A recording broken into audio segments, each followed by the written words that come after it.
Okay, let us sync the sound.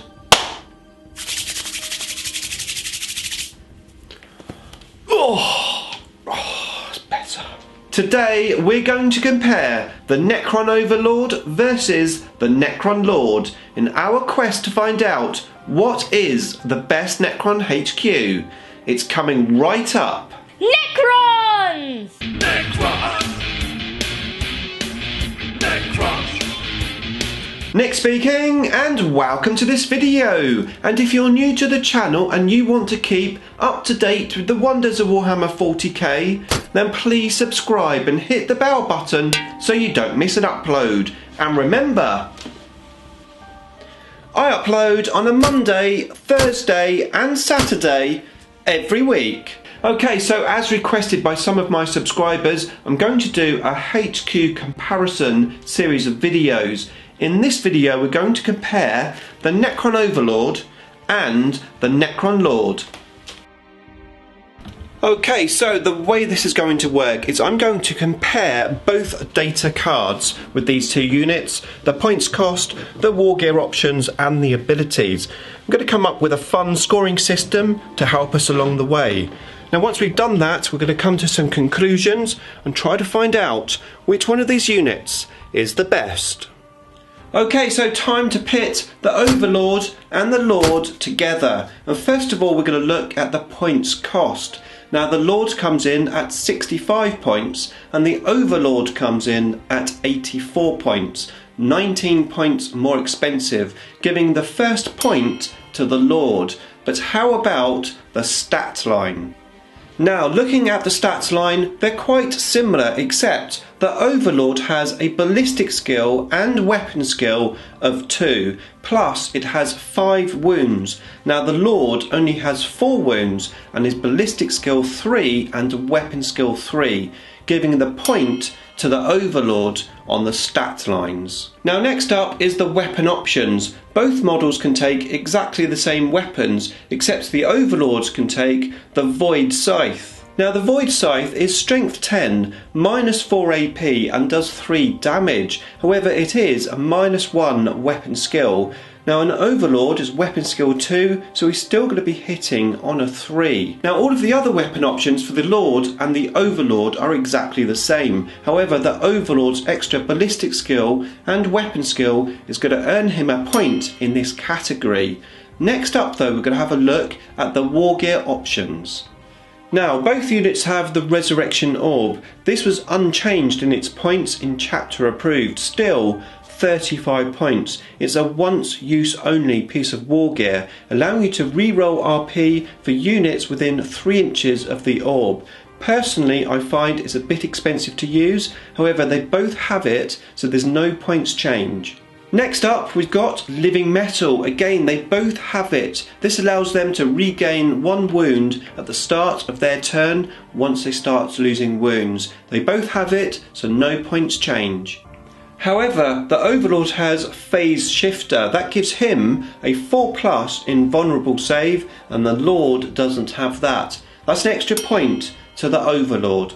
Now it's time for the Lord to hit back. The Lord has the Lord's Will, allowing any infantry unit within 6 inches to re-roll the 1s to wound. That's not just one unit, that's any unit within 6 inches. That's definitely a point back for the Lord.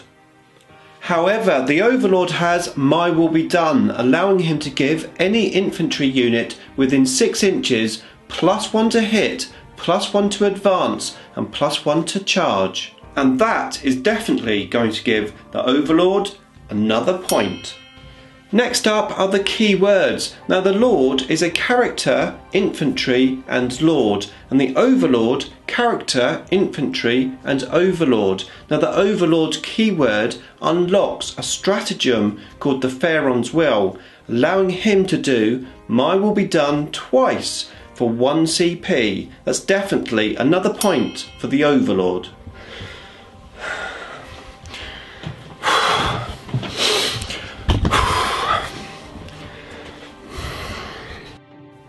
So an end result of 5-2 to the Overlord. However, if you weren't using the Overlord's weapon skill and ballistic skill, i.e. you were using him more defensively at the back of your army, that's something the Lord could do, and he is cheaper.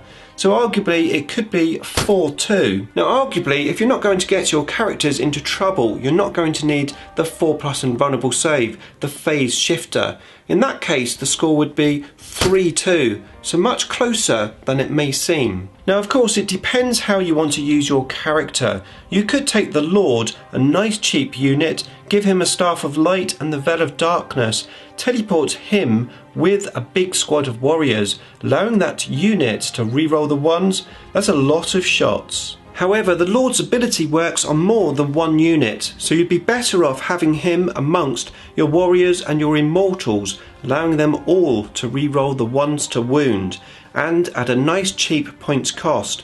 However, the Overlord is only 19 points more. And for the extra 19 points, you do really get a lot for those points. +1 weapon skill, +1 ballistic skill, +1 wound, a 4+ invulnerable save, the chance to take the Void Scythe, and of course, My Will Be Done.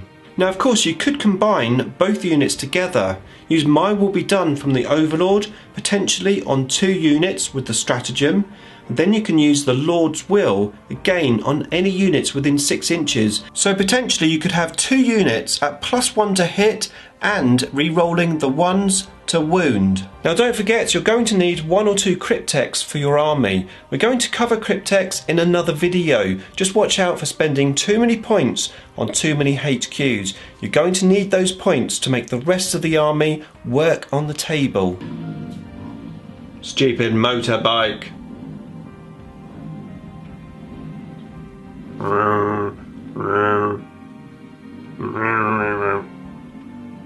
Go, go, go. Okay, so there you go. I really hope you enjoyed that. And if there's 2 HQs that you would like me to compare in another video, then let me know in the comments box below. And if you're not subscribed yet, start now. Hit the Idic Beer icon. And if you want to find out some more core Necron tactics, then check out that playlist just there. You don't want to miss it.